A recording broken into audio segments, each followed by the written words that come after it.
We went through a crisis with our son, and we had a certain number of days to try and get him help. The first big hurdle that we need to get over is talking about it and addressing the stigma to it, because I think there's a lot more people that are affected by this than the numbers reflect.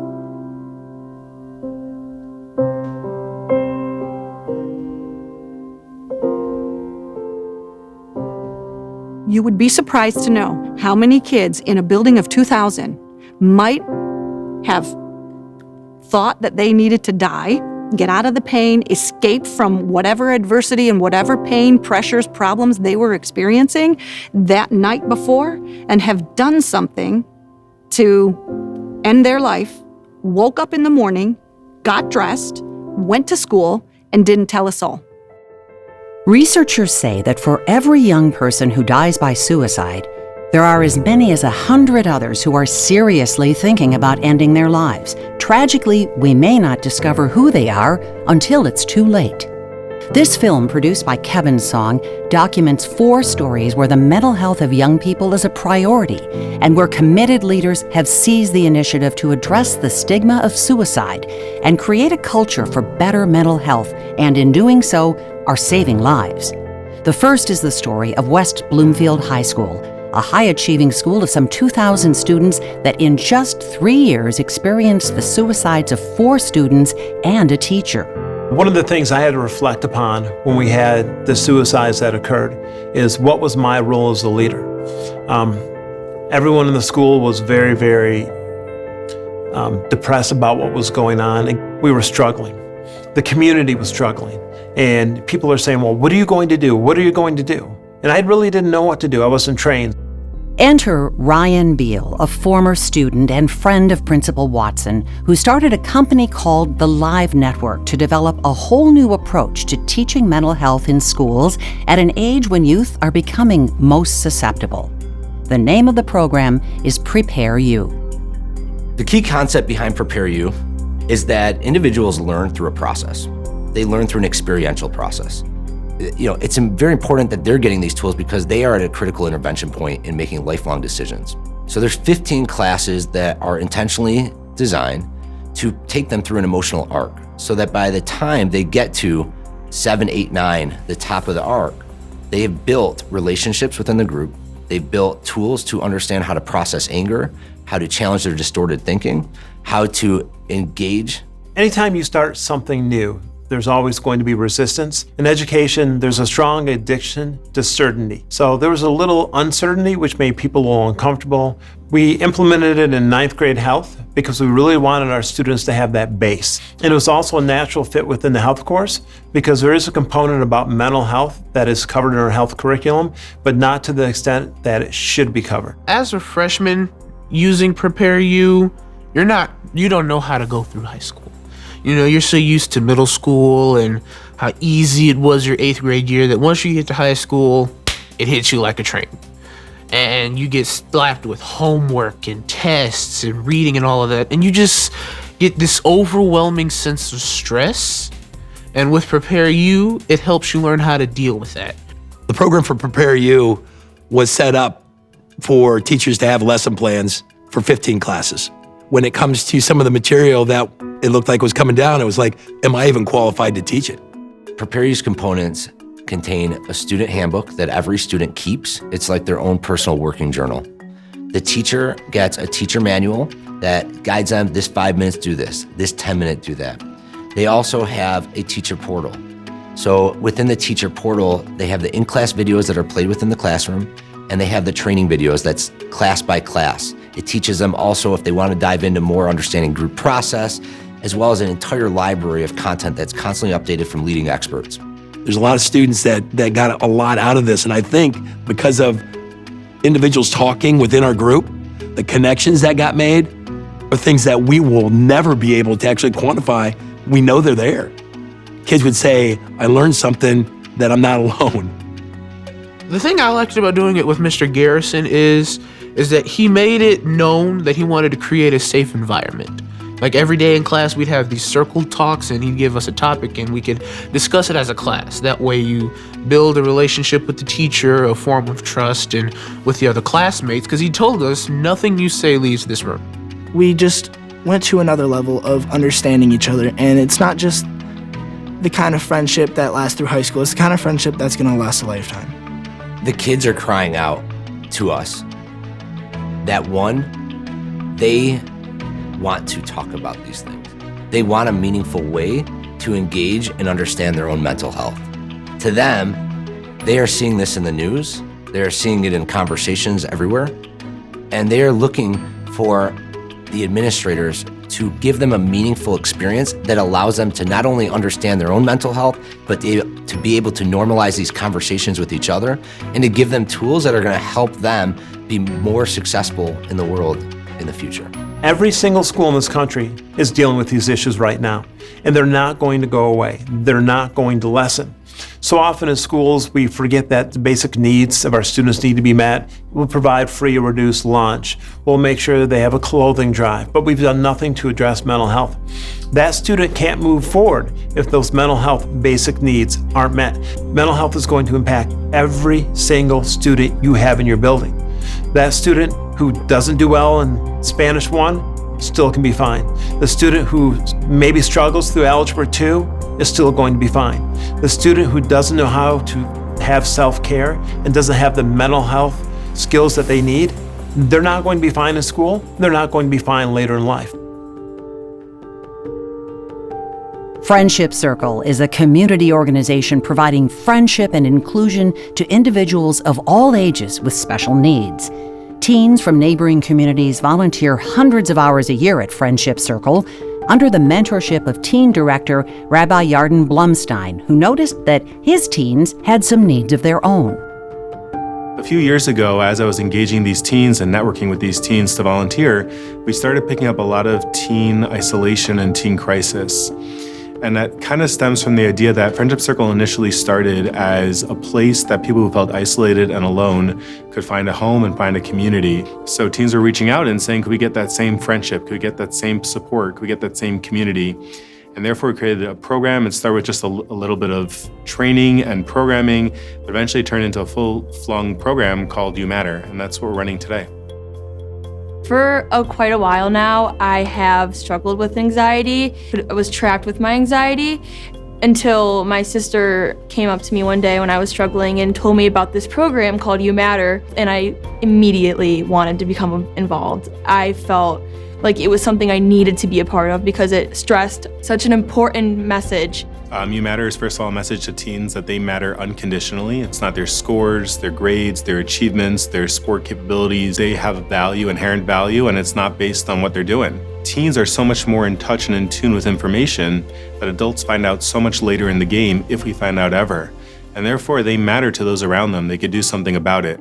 I had a lot of confidence issues, about looks and weight and all that sort of stuff. Talking to so many people about such a tough thing to talk about as my own mental health. It's really tough, but it's really, really impactful because you just, you gain a lot of respect for yourself that you can be able to, talk about it. The first thing we did was we took suicide prevention training. We said we need to bring this to the teen population.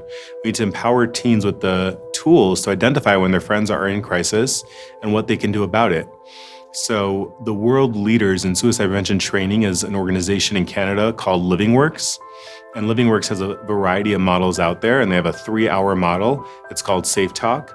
And that's the one we finally landed on that we were going to bring to teens. And to date, in the past 3 years, we've trained over 700 teens locally in that model. The message was that you never know what's going on in a person's mind. People tend to have a mask, and the more you know about a person and the more you know about their struggles, the more you know to help them. Safe Talk has an amazing statistic that every 5 people trained is 2 successful interventions in the first 90 days. So that means that every group trained is saving lives, practically.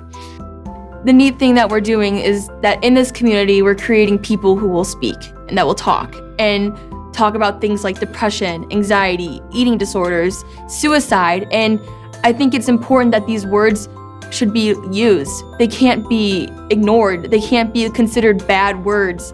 They need to be words that are prevalent in people's lives and their vocabulary. I think it's one word, and that's talk. You gotta talk. It is a huge, huge problem that we can't talk to one another about the things that are so tough to talk about. We want change, and as long as we're relentless in this pursuit, I think that future generations are going to live in a much better place. CPR is so straightforward. When someone's heart stops, you do some very basic methods and you can sustain them until greater help arrives. This is the CPR of mental health. It's not complex. You don't need to diagnose them. And the less we spend time on trying to figure out how we got to where we're up to, the more time and effort we can spend on trying to figure out how to keep that person safe, to bring in greater help that can keep them safe long term. The University of Michigan Comprehensive Depression Center is the first of its kind and at the forefront of changing the paradigm of understanding and treating depression and bipolar illness. In 2007, a partnership was formed with the Ann Arbor Public Schools to train school personnel in depression awareness and suicide prevention. In 2009, a student component was added for middle schools and high schools called peer-to-peer. One of the changes that I've seen really in my 11 years here at the Depression Center is we do a lot of trainings for school staff. And I think, 10, 11 years ago, we would go in and do some presentations on sort of suicide alertness and those types of things. And we had a fair number of teachers who would sort of sit there and say, this isn't really my job, I'm here to teach math, why are we even talking about this? And I've seen a huge shift in the last decade of school staff, no matter what their role is in the school, is saying, we need your help, come in, help us. So the peer-to-peer program, essentially, it uses the idea that peers listen to their peers. It's utilizing that dynamic to put true, effective mental health information into schools and to sort of let it spread from a nucleus of committed students who are the peer-to-peer members at that school who we help to train and help to educate about mental health, and then help them create campaigns within their school the rest of the year. Sometimes that looks like an assembly, posters in the hallways and in the bathrooms, above drinking fountains, high visibility areas. If we can arm them with some good facts, a better understanding of warning signs, depression, anxiety, potential symptoms, things to look out for, how to approach a friend. We have fewer people who might slip through the cracks and more students who are more likely to be introduced to the kind of help that they may need.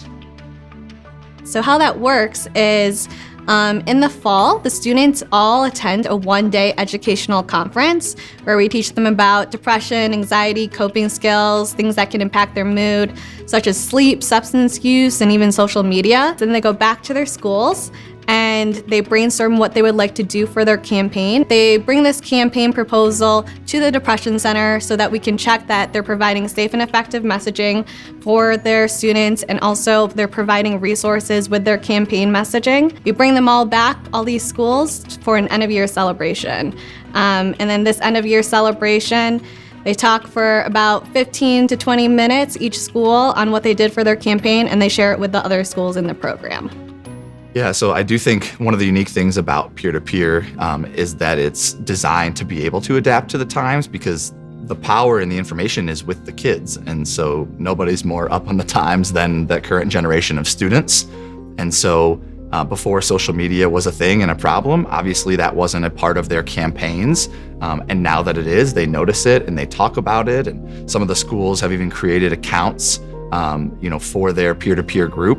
I think what separates the peer-to-peer program is we're using evidence-based messaging. So within each school's campaign, we require them to have 4 messages within it. But the first message is that depression and anxiety are real brain illnesses. The second is that professional help is both available and effective for these mental illnesses. And then the third is that depression and anxiety can take many forms. So how depression looks like in one person may look completely different in another person. And then last but not least, if you hear talk of suicide, tell a trusted adult immediately, because we know that this can be a life and death situation. But beyond those core messages, they're really able to be flexible in the needs of their school. So even within our county, we have schools that are so different in their needs. So we measure the success of the program with data. We collect surveys, which we know from the survey data, we have hard evidence that it works. Accessibility to programming like this is a huge issue. It's one reason that we created a comprehensive manual for this program, because we were getting a lot of calls, how do we build something like this? How do we replicate it? We don't have the resources. Schools who are many states away could still take this manual and implement the peer-to-peer program within their school and without our help. And of course, we're available for consultation and can help out. I think we really see it as part of our mission to give back to the community and work with our community and help them. So a lot of the work that we've done with our local schools was really a result of the schools reaching out to us and saying, what can you do to help us? And then so we really took a proactive approach and said, let's work together and figure out what that is. I would love to see us reach kids earlier and earlier. I think prevention is so important, and the earlier that we know about it, the earlier we can develop positive coping skills, the better we'll all be. I would love to see these programs in every school throughout Michigan and throughout the country, see what the needs are in the community and really meeting those needs. That is a picture of me and my dad when I was little. I lost my dad to suicide when I was 14, and it didn't matter how many people told me, it's not your fault, it's not your fault. That's how I felt. That's what I believed. That's what I carried with me for the next 10 years of my life. I was angry and sad all the time. I felt completely alone. I felt like nobody would ever get this and that I would never get through it. The longer that went on, the worse it got. And I turned to drugs and alcohol because I didn't want to feel anything. That's when I started thinking about suicide, because what's the point? If this is what life feels like and it's never going to change, what is the point? Music helped me through that. I started writing songs, and that was my way to deal with what I was feeling and all of the things that I was keeping bottled up that I felt like I couldn't show to anyone else. One of those songs is called No Resolve, and I wrote it about my dad and about this loss and about everything I was keeping bottled up inside because of it. And writing this song changed my life. Dennis Leggio founded No Resolve in 2007. In the beginning, he was a one-man show performing at local schools where he would play his music, tell his story, and share his personal experiences of dealing with depression, anxiety, and suicidal thoughts. But inside, he knew it wasn't enough. He wanted to do more, to create something tangible that would provide connectivity between youth and a supportive community for those struggling with what he had lived through. In 2019, his dream was realized in the opening of The Shed. The Shed has been a dream for a while, to open a space for teens and be able to provide a resource for the kids. We go out there, we talk about this, we're raising awareness, we're breaking down stigma, but we wanted to do something to make a resource available to the kids that we didn't think was in the area, and that's what this is. Nancy Buehl's career in education and mental health spans more than 30 years. Nancy is also a board member of No Resolve. So the single strongest factor in helping somebody feel resilient is having one close relationship with an adult. If you look at the theory of suicide and suicidality, it'll show you that individuals who are thinking that their life isn't worth living feel disconnected and feel like they're a burden to other people.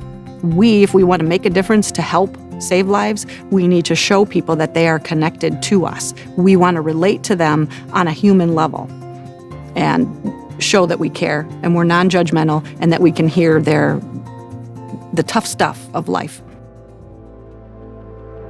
I think oftentimes one of the worst parts about dealing with depression, anxiety, any other kind of mental health issues is the isolation that you feel. You know, you feel like you're the only one that's going through this, you're the only one that understands it, when in fact there are a lot of people that go through it and that understand it. And we wanted to create a space where those kids could come together, not just with each other, but with trusted, caring adults and other kids who maybe have been through the ringer themselves and are on the other side of it.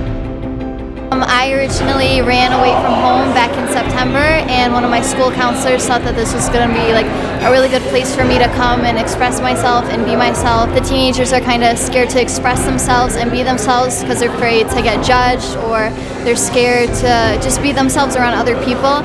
And I feel like this place actually gives you the opportunity to do that. There's no reason to be scared here because everyone welcomes you with open arms.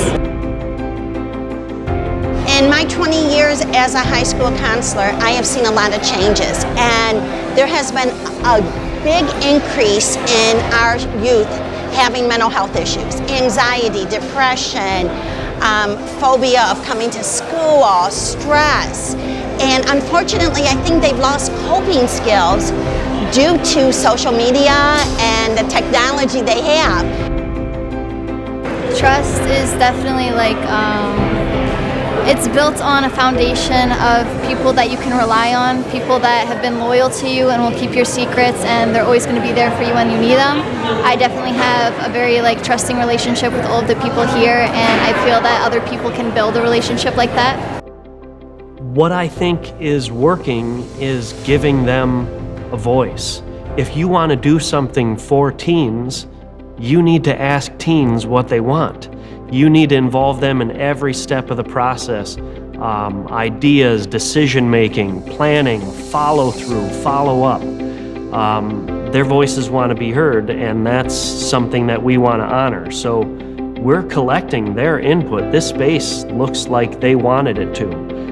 We ask them to generate ideas, and then we act on those ideas, and we build the framework and provide the resources for those ideas to come to life. So I can talk about the shed during the presentations and say, hey, this is a safe space for you to come, to be yourself, to maybe learn some coping skills or socialize with kids who might be going through some of the same stuff. It's startling when you start to open up this line of communication, how many youth are just begging and crying to be heard, to be seen. They're saying, see me. If we can tap into their humanness by us being human and really connecting with them, you're going to learn so much. And they won't have to suffer in silence anymore, because that's what's killing our kids. Is their inability to recognize that they matter to you, they matter to us, they matter to every adult, every youth, they matter to them. If they're suffering with their pain and their silence inside, it eats away at their stamina, their ability to be mentally healthy, and then they attempt and or die by suicide. It doesn't take much to stop that. It takes us connecting. It takes us not being afraid to ask the question. We don't have to know the answer. We just have to know enough to be able to ask that question and then get that youth to the person who is trained in mental health that can get them to the next level. So, while the statistics of suicide remain grim and seem headed in the wrong direction, stories like these inspire hope. Hope because our youth are no longer afraid to talk about their mental health, even suicide. All they're waiting for is that trusted adult who will listen to them and join the conversation. That could be you, because you don't have to be a mental health expert to become a mental health champion. Teachers and hopefully educators understand now that what gets in the way of your work is your work. We need to connect with these kids. We need to make a difference for them. We need to show them that we care about who they are as a person. When we show that we care about them as a person, then they're going to be more likely to learn what it is you're trying to teach. There's a lot of people in pain and suffering waiting for someone to notice, waiting for someone to ask and say, hey, are you okay? And the faster we do that, the faster we can step in, the faster we can be there to support them, the faster we can ease that pain and suffering, the faster we can take them from isolation into community, which is where they need to be. When you really break down mental health and the crisis we have in the United States, every single person plays a role. Everyone collectively as a group, we're all responsible for each other. So whether you're 15 or 85 or somewhere in between, you need to be part of the solution. So I believe that this next generation is the generation of hope. They're the first generation that is going to be brought up that mental health is a real thing. It's not some boogeyman that we put in the attic and don't let anybody talk about. And once we re-engage with that type of culture, anything is possible. We hear this goal of 0 suicides, and that would be amazing. You save one life, you've made an amazing accomplishment. There's no reason not to get started. We need to talk about this. This needs to change because my generation is honestly killing itself. And if we don't fix it, we don't talk about it, it's just not going to stop. And we need to decide whether we're going to fix it or we're just going to watch it happen, and then there's an entire generation gone.